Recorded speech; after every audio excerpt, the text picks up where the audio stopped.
బావనే పక్కన ఉంటే ఎవరు చూస్తారు ఇంకేమని వస్తారు ఊరు వడ అల్లరి చేస్తే తన్నులు తింటారు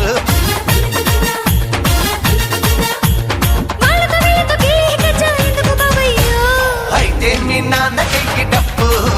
కాళ్ళు కడిగే టైం వచ్చిందని చెప్పు అయితే మీ నాన్నకి డప్పు కాళ్ళు కడిగే టైం వచ్చిందని చెప్పు చెప్పు ఆ పిల్లు పిల్లు మరదలు పిల్లు ఊరి బయట తమల కాకు తోటకొస్తావా పిలగు పిలగు ఎట్టా పిలగు ఒంటరిగా నేను వస్తే బతకనిస్తావా పిల్లు పిల్లు మరదలు పిల్లు ఊరి బయట తమల పాకు తోటకొస్తావా